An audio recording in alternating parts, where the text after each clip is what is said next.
Allez, nous poursuivons par une question de notre collègue, Madame Jélita Waro. Merci, Monsieur le Président.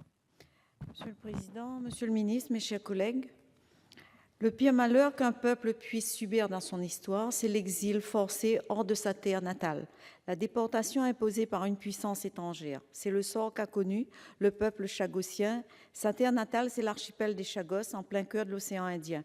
Les Chagossiens ont été impitoyablement chassés par deux grandes puissances, la Grande-Bretagne et les États-Unis, pour créer une base militaire américaine sur l'île de Diego Garcia. Cela s'est passé au tournant des années 70. Cette violation des droits humains date donc d'un demi-siècle. Un demi-siècle au cours duquel les Chagossiens n'ont jamais cessé de revendiquer leur droit intangible de retourner vivre aux Chagos. Après avoir procédé en 65 à l'excision de l'archipel des Chagos du territoire de Maurice, encore colonie britannique, la Grande-Bretagne a cédé à bail stratégique l'île de Diego Garcia aux États-Unis pour une durée initiale de 50 ans, reconductible par période de 20 ans. Les Chagossiens ont été abandonnés, déracinés et ont vécu misérablement dans des bidonvilles. La série des procès intentés par des tribunaux britanniques par Olivier Bancoul au nom du groupe réfugié Chagos s'est soldée d'abord par des victoires où leur droit a été reconnu, mais par une défaite au dernier acte en 2008 à travers un jugement inique de la Chambre des Lords. L'année 2016 était cruciale, celle du renouvellement du bail de Diego Garcia.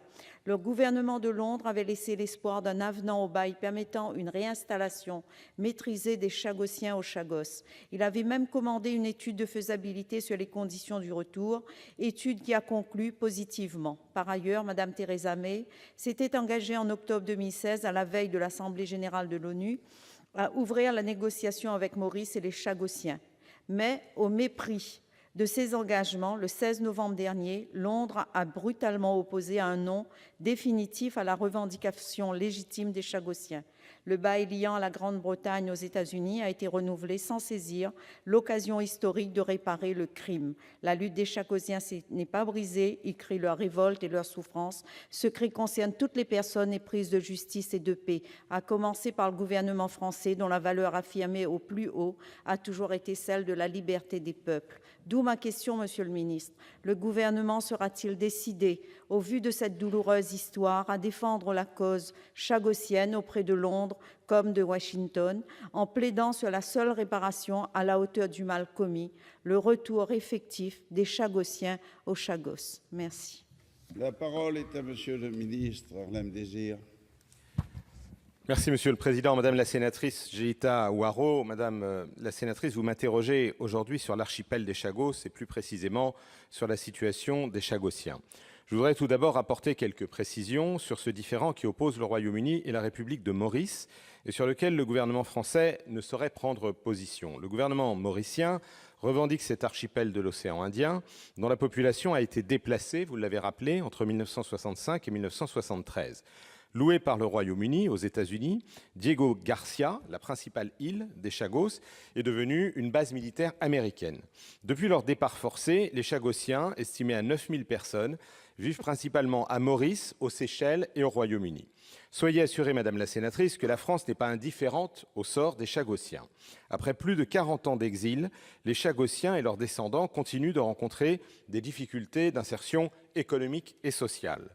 Le devenir de cette population déplacée doit bien sûr être pris en compte lors de la résolution de ce différend relatif à la souveraineté des Chagos. Donc vous avez raison de le souligner, il y a à la fois un problème de souveraineté, mais il y a le problème des populations. Le gouvernement français continuera donc d'encourager le Royaume-Uni et la République de Maurice à régler ce différend et à trouver des solutions à la situation des populations, c'est-à-dire des Chagossiens, par la voie diplomatique et du dialogue, lequel est engagé depuis plusieurs mois et nous espérons qu'il débouchera. Je vous remercie. Vous souhaitez répondre, Madame Waro, à Monsieur le ministre?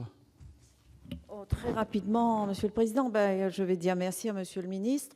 Je n'hésiterai pas, en tout cas, à rapporter ces propos aux Chagossiens qui viennent régulièrement chez nous à La Réunion, parce que nous essayons aussi à notre façon d'apporter notre aide, notre solidarité.